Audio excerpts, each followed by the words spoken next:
Remember me? I'm Ava Sofia, and we're back together for another reading adventure. Are you somewhere comfy and cozy?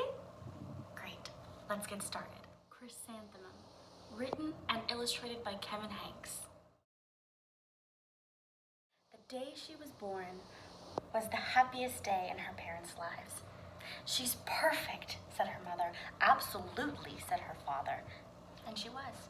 She was absolutely perfect. Her name must be everything she is, said her mother. Her name must be absolutely perfect, said her father. And it was. Chrysanthemum. Her parents named her Chrysanthemum. Chrysanthemum grew and grew and grew, and when she was old enough to appreciate it, Chrysanthemum loved her name. She loved the way it sounded when her mother woke her up. She loved the way it sounded when her father called her for dinner. And she loved the way it sounded when she whispered it to herself in the bathroom mirror. Chrysanthemum, chrysanthemum, chrysanthemum. Chrysanthemum loved the way her name looked when it was written on ink and envelope. She loved the way it looked when it was written with icing on her birthday cake. And she loved the way it looked when she wrote it herself with her fat orange crayon. Chrysanthemum, chrysanthemum, chrysanthemum. Chrysanthemum thought her name was absolutely perfect. And then she started school. On the first day, Chrysanthemum wore her sunniest dress and her brightest smile.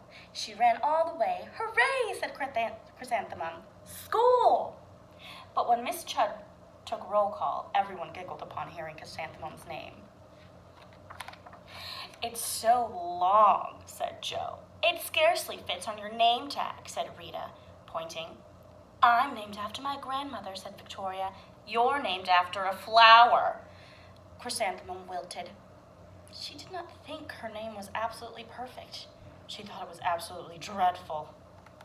The rest of the day was not much better.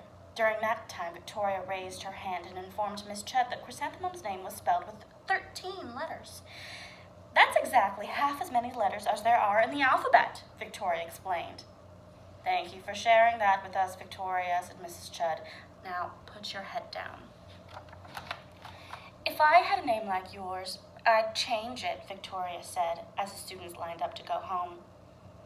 I wish I could, thought Chrysanthemum miserably. Welcome home, said her mother. Welcome home, said her father. School is no place for me, said Chrysanthemum. My name is too long. It scarcely fits on my name tag, and I'm named after a flower.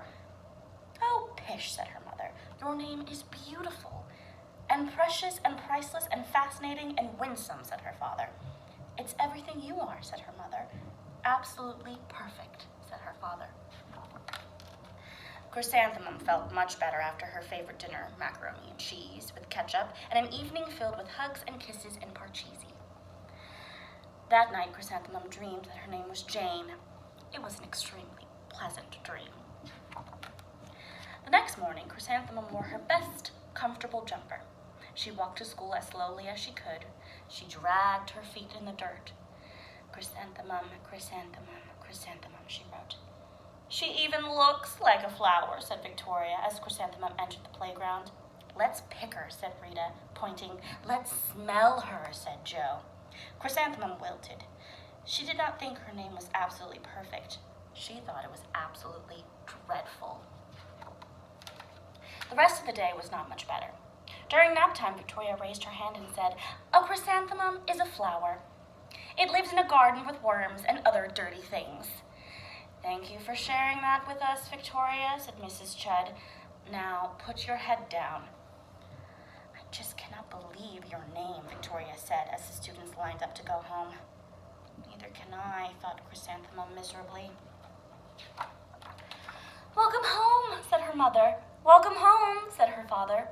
School is no place for me, said Chrysanthemum. They said I even look like a flower. They pretended to pick me and smell me. Oh, pish, said her mother. They're just jealous. And envious and begrudging and discontented and jaundiced, said her father.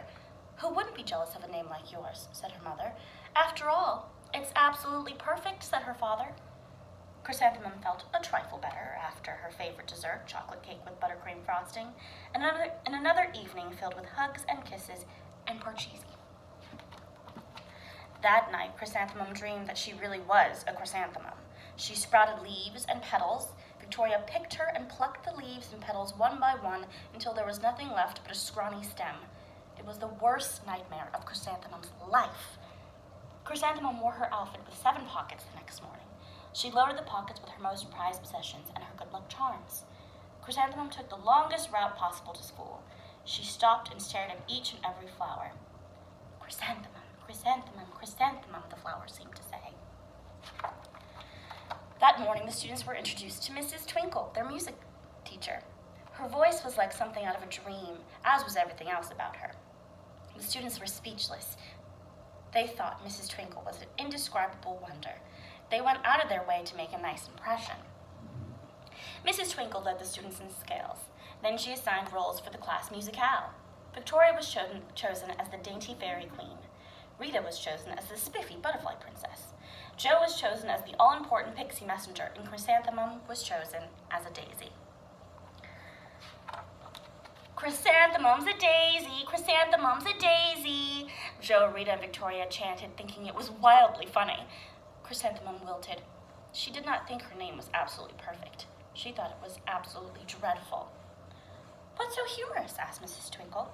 "Chrysanthemum," was the answer. "Her name is so long," said Jo. "It scarcely fits on her name tag," said Rita, pointing. "I'm named after my grandmother," said Victoria. "She's named after a flower." "My name is long," said Mrs. Twinkle. "It is?" said Jo. "My name would scarcely fit in our name tag," said Mrs. Twinkle. "It would," said Rita, pointing. "And," said Mrs. Twinkle, "I'm named after a flower, too."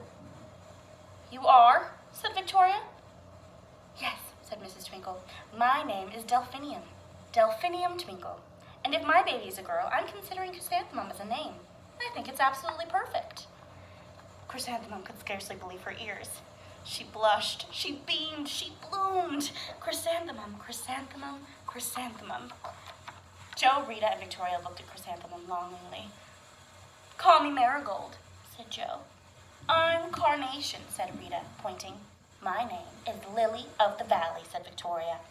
Chrysanthemum did not think her name was absolutely perfect. She knew it. Epilogue. Overall, the class musicale was a huge success. Chrysanthemum was absolutely perfect as a daisy. Victoria made the only mistake. She completely forgot her lines as the dainty fairy queen. Chrysanthemum thought it was wildly funny, and she giggled throughout the entire dance of the flowers. Eventually, Mrs. Twinkle gave birth to a healthy baby girl. And of course, she named her Chrysanthemum.